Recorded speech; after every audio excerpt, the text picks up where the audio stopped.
प्रभु जीशु महान पुण्य हो प्रभु आमको गत वर्ष समस्त अमंगल विपद बाहर कर प्रथम मासर प्रथम सप्ताह प्रथम दिवस सेवा करने पवित्र प्राण आनी से प्रभु जीशु महान पुण्य हो नववर्षर उपासन जोग सम्मान्य पालक मंडल मुख्य कर्मकर्ता समिति मुख्य कर्मकर्ता कर्मकर्ती एवं मंडल बापा माँ भाई भौणी पुणी सान बड़ समस्त को मोर भक्तिपूर्ण नमस्कार आसतु पते प्रार्थना करी प्रार्थना जोग दिखाते प्रेममय सर्वस्व पिता तुम्हारी पवित्र नाम को धन्यवाद देवछु प्रभु मुदिन अयोग्य ईश्वर तुम्हारी पाद तले उभा हुए अच्छी तुम्हारी वाक्य नहीं प्रभु तुम्हें मो मुख पात्र हो तुम्हारी पवित्र आत्मा के शक्ति प्रदान कर प्रभु तुम्हारी जीवंत वाक्य प्रकाश करवा जेपरी प्रभु कौन प्रकार लज्जित नहीं से मत आशीर्वाद कर प्रभु तुम्हारी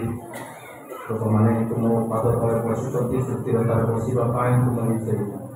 और प्रभु शांतिमय आत्मा प्रदान और दया कर मोज्य प्रभु तुम्हारी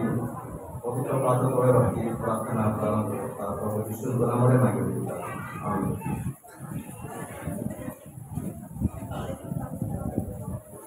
आम नववर्षर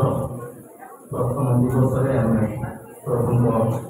शरण तक आसीचु प्रांगण बसी सेवा आराधना करुचु से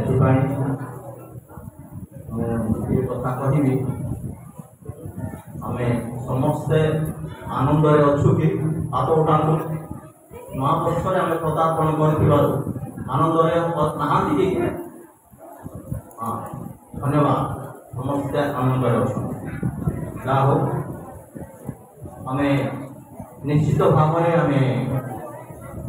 कौन ना कौन उद्देश्य नहीं आम उपासना गृह को आसीचु कारण प्रत्येक मनुष्य समस्या थाए पारिवारिक हो शारीरिक हो आर्थिक हो शरीर रोगाग्रस्त निमंते हो कौन ना कौन प्रत्येक मनुष्य चिंता थाए समस्या थाए और गोटे नवेदन था आम तो बर्तमान प्रभु चरण तक को आसीचु आईपरी कहीं ना जे कौन समस्या नहीं कौन चिंता नहीं यहीपरी कहानी रही थाए निश्चित भाव में आपने चाहते जे कि मरी जाए ताहारी ही कौन समस्या न थाए चिंता न थाए कारण से मरीगला मत केत कबर को ने केत मत समाधि करेंगे तार यहपरी किसी चिंता न थाए से मृत्यु जीवित व्यक्ति निश्चित भाव में समस्या चिंता असंतु प्रभु जीशु ख्रीष्ट जगत समय शिष्य मान गोटे कथा कहले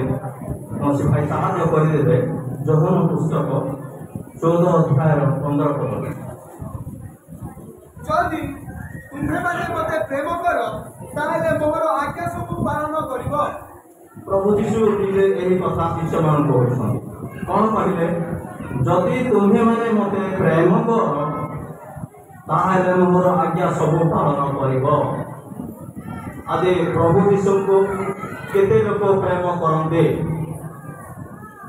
हाथ उठातु प्रभु जीशु को केते लोक प्रेम करते समस्ते प्रेम करते ताहले समस्ते आज्ञा पालन करवा आवश्यक आज्ञा आम पालन करूँ कि प्रभु जीशु ख्रीष्ट को प्रेम करने अर्थ हो आज्ञा पालन कर जदि आम प्रेम करूँ पार्टी कहीदेवा आज्ञा पालन करवा नहीं तेज किपर आम प्रेम कर प्रभु जीशु स्वयं से परमेश्वर से पवित्र आत्मा से अनादिकाल अनंत कालीन से परमेश्वर से आत्मा करती से ସେଦିନ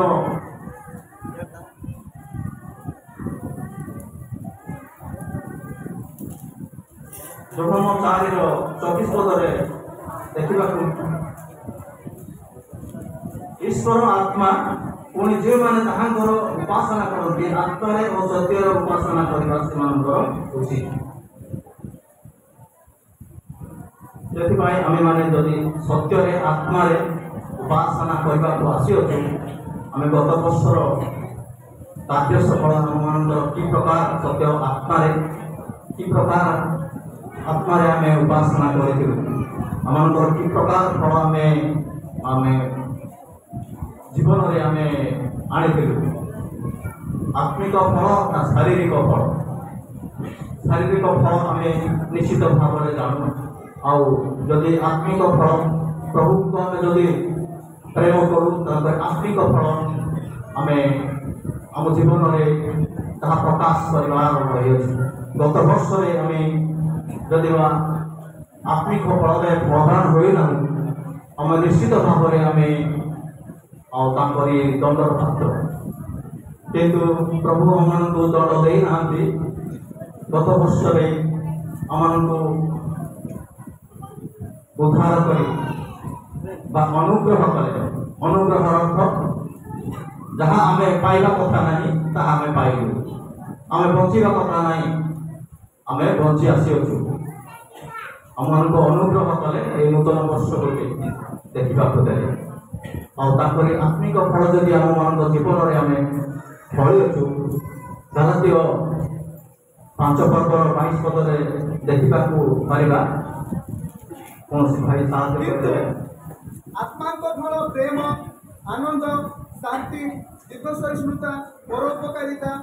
ଭଦ୍ରତା, ବିଶ୍ୱସ୍ତତା, ମୃଦୁତା ଓ ଆତ୍ମସଂଯମ। ଏହି ସମସ୍ତ ବିରୁଦ୍ଧରେ କୌଣସି ବ୍ୟବସ୍ଥା ନାହିଁ। ଏଠାରେ ପ୍ରେରିତ ପାଉଲ ଗାଲାତୀୟ ମଣ୍ଡଳୀର ଲୋକମାନଙ୍କୁ ଆତ୍ମିକ ସମ୍ବନ୍ଧରେ, ଆତ୍ମାଙ୍କ ଫଳ ସମ୍ବନ୍ଧରେ ଏହି ସମସ୍ତ ବିଷୟ କହୁଅଛନ୍ତି। ଆତ୍ମାଙ୍କ ଫଳ ହେଉଛି ପ୍ରେମ। ପ୍ରଥମ ଫଳ, ଆମେ ଯଦି ପ୍ରଭୁଙ୍କୁ ଆମେ ପ୍ରେମ କରୁ, ତାହେଲେ ତାଙ୍କରି ସେହି ଫଳ ଆମମାନଙ୍କ ଠାରେ ପ୍ରକାଶ କରିବାର ଆବଶ୍ୟକ, ଆମମାନଙ୍କ ଠାରେ ରହିବା ଦରକାର। ତାଙ୍କରି କି ପ୍ରକାର ଫଳ? ପ୍ରେମ। ପ୍ରଭୁ ଆମମାନଙ୍କୁ ପ୍ରେମ କଲେ, ଆମମାନଙ୍କ ନିମନ୍ତେ ସେ କୃଷରେ ସେ ନିଜକୁ ପ୍ରାଣ ବଳି ଉତ୍ସର୍ଗ କରିଛନ୍ତି, ତାହା ହେଉଛି ପ୍ରେମ। ତାପରେ କ'ଣ? ଆମ ଠାରେ ଆନନ୍ଦ ରହିବା ଦରକାର। ଆମେ ଯଦି ଆମ ଠାରେ ପ୍ରେମ ଅଛି, ତେବେ ଆମମାନଙ୍କ ଠାରେ ଆନନ୍ଦ ମଧ୍ୟ ରହିବ। ନିଶ୍ଚିତ ଭାବରେ ଆମେ ଏଠାରେ ଆମେ 9ଟି ଆତ୍ମିକ ଫଳ ବିଷୟରେ ଆମେ ଦେଖୁଅଛୁ। ଆଉ ଏ ସମସ୍ତ ଫଳ ଆମମାନଙ୍କ ଠାରେ ରହିବା ଦରକାର। ଯଦି ନାହିଁ, ଆମେମାନେ ପ୍ରଭୁଙ୍କର ବିରୁଦ୍ଧାଚରଣ କାର୍ଯ୍ୟ କରିଅଛୁ। ପ୍ରଭୁ ନିଶ୍ଚିତ ଭାବରେ ଆମେ ଦଣ୍ଡର ଯୋଗ୍ୟ, କିନ୍ତୁ ପ୍ରଭୁ ଆମମାନଙ୍କୁ ଦଣ୍ଡ ଦେଇନାହାନ୍ତି, ଆମମାନଙ୍କୁ ଅନୁଗ୍ରହ କରି ଜୀବନରେ ବଞ୍ଚା ଆଣିଛନ୍ତି। ଆଉ ସେଥିପାଇଁ ସେଦିନ ଆମେ ଯଦି ସେଇ ଅନନ୍ତ ଜୀବନ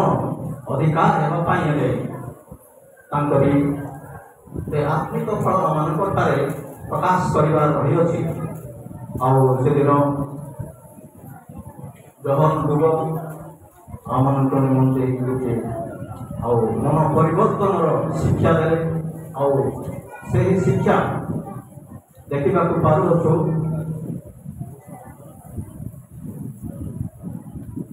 ମାଥ୍ୟୁ 3:10 ପଦରେ କହିଲେ,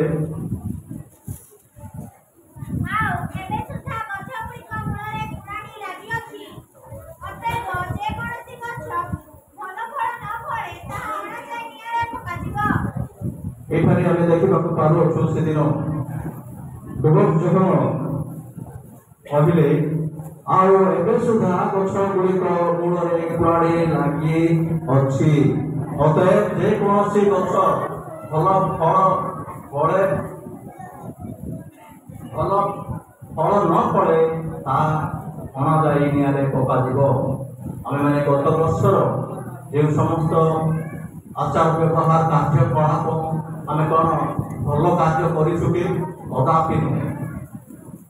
ଆମେ କ'ଣ ଶାରୀରିକ କାର୍ଯ୍ୟରେ ଆମେ लिप्त थिलु आमरी कौन उत्तमता नथिला तथापि प्रभु आमମାନଙ୍କୁ उद्धार करी बढ़ाई ताने ଏହା ନୁହେଁ ଯେ ଆମେ उद्धार पाइलु तो पाई आ किछि आ संकट नाही एहिपरि किछि नाही एठार लेखा अछि एबे सुधा गछ गुड़िक मूल कुआड़ी लागी अच्छे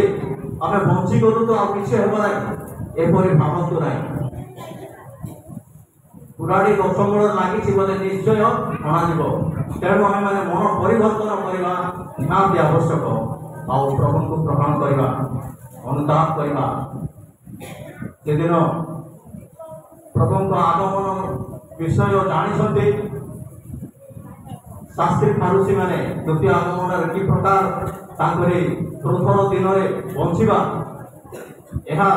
शास्त्री फारूसी माने भल भाव से माने धर्मशास्त्र अध्ययन कर जानते आम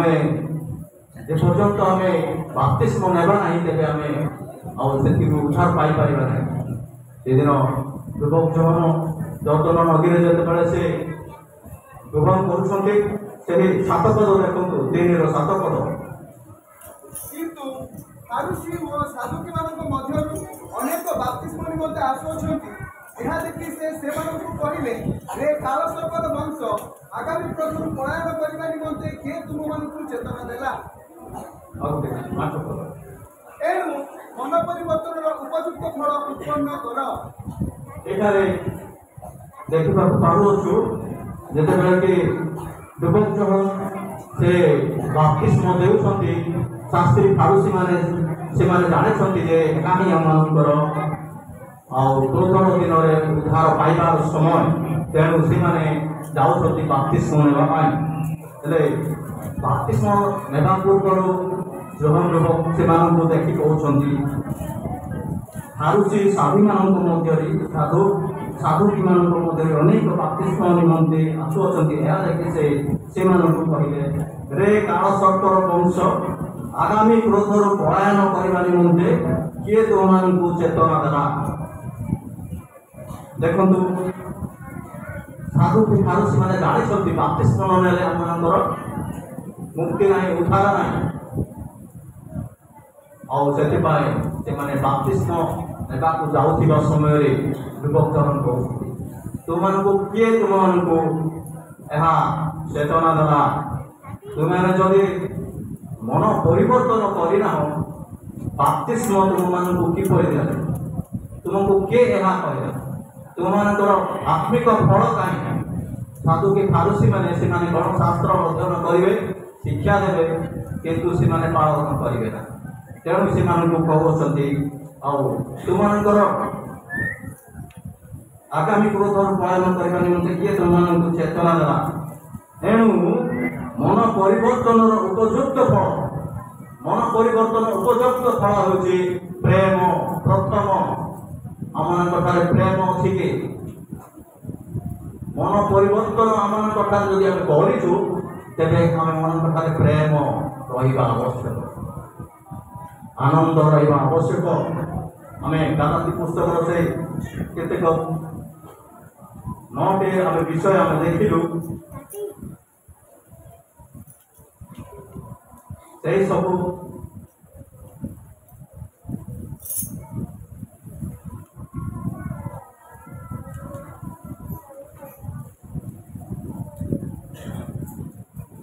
कौन आम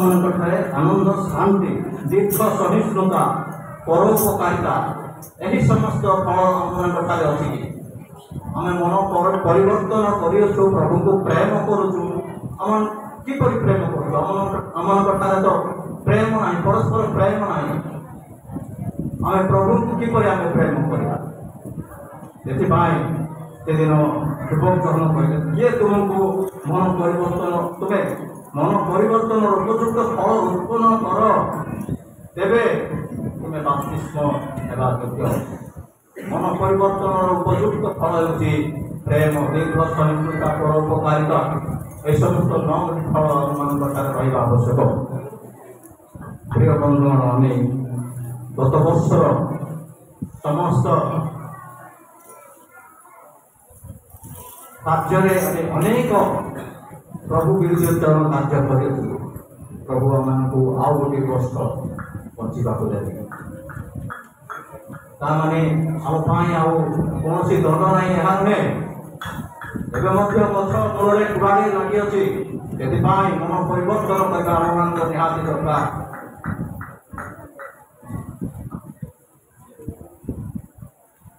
आसलु आ गोटे आम अंश देखा विलाप 3:40 पद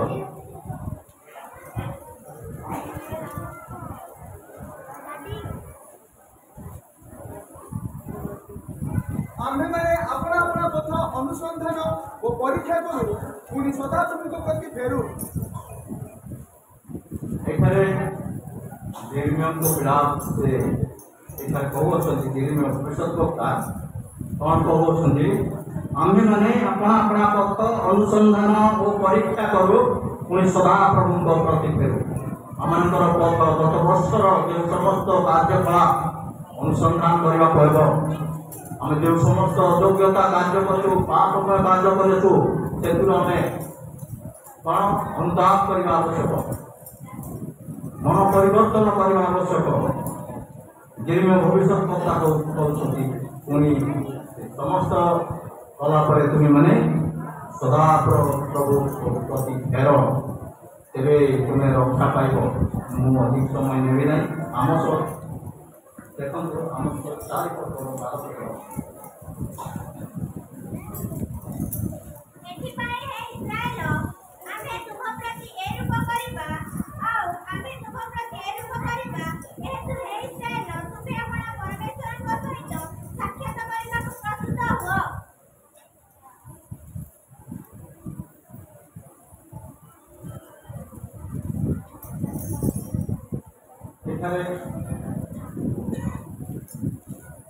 भारत लेखा हे इस्राएल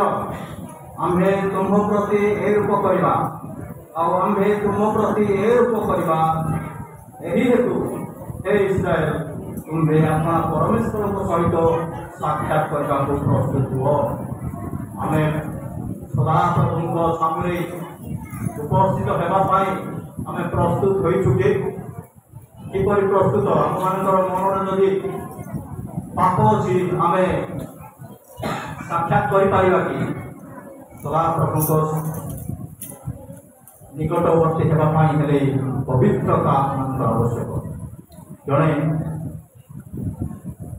कौन सी फंक्शन को जाए तेरे से कि प्रकार पोशाक पिंध कि प्रकार प्रस्तुत देव कौन से महान विशिष्ट व्यक्ति को पाक को जाए तार से प्रकार तार ऐसा पोशाक हो कारण से महान लोग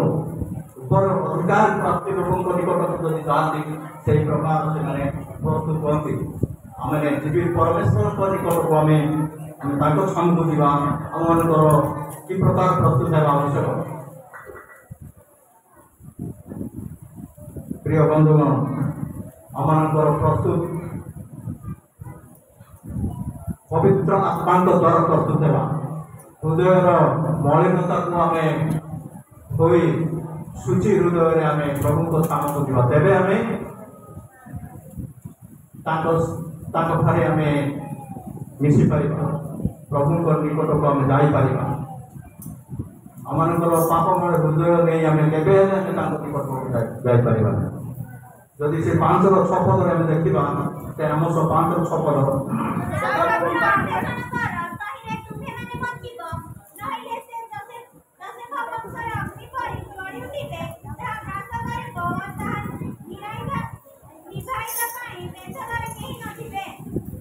देखु सदाप्रभुर अन्वेषण कर तही तुम्हें सदाप्रभु को आम अन्वेषण करने को कि प्रकार आम शुचि हृदय अन्वेषण कर आम नूतन वर्ष को आसी नूतन दिन प्रवेश कर नूतन वर्षर ए वर्ष किपर आम कुशलता जीवन आम काटी प्रभु को गौरव निमंते व्यवहार जदि आम देखा जदि कौन लोक जदि नुआ सहर को जाए से केबे जाई नाही सेठारे किपरि से व्यवहार हेबो तार सेठारे कयठारे रहिबो तार साहाय्यकारी केही नाही से अनेक चिंतित हेबो द्वंद्वरे पड़िब ता सहित मिशिबार ता सहित किपरि कथा हेबार से गली जानी नाही सहरर कौन से जानी नहीं से निश्चित भाव में से द्वंद्वरे पड़े जदि जड़े लोक जाऊँगी सहर को सहर मित्र गोटे तार सांग गोटे अच्छी से फ्लाइट रे बुलवा संगे संगे साक्षात करने कौन चिंता ना से बुलवा संगे संगे से आनंद खुशी मन से बुल कारण सांग से सहर अच्छा से नेवाई आसो से क्यों रही तार किसी चिंता ना से वो कार्य करने से समस्त कार्य से साहय कर प्रिय बंधुगण आम जदि प्रभु को आम हृदय में नहीं अच्छु तेरे आम यही वर्ष पदार्पण कलु कौन सी असुविधा आम अभाव है प्रभु आम को पढ़ाई देवे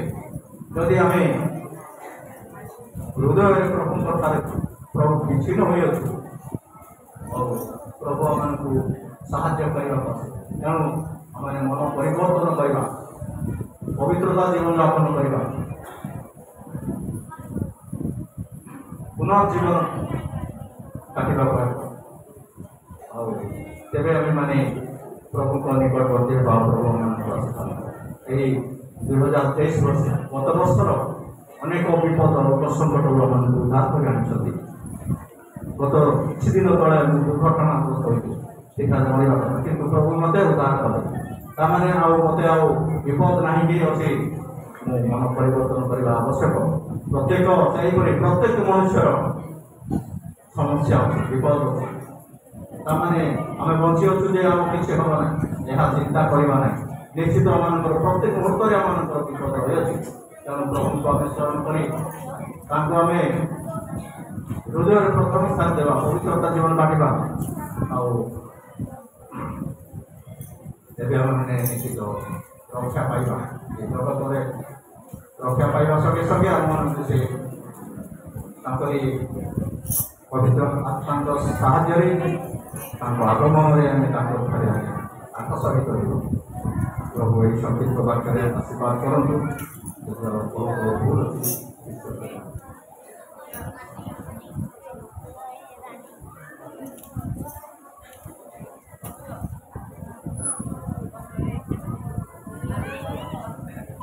प्रिय दर्शक मूलभूत पिला विश्वास करवा प्रकृत में आम जदि प्रेम अच्छी ताहले विश्वास अच्छी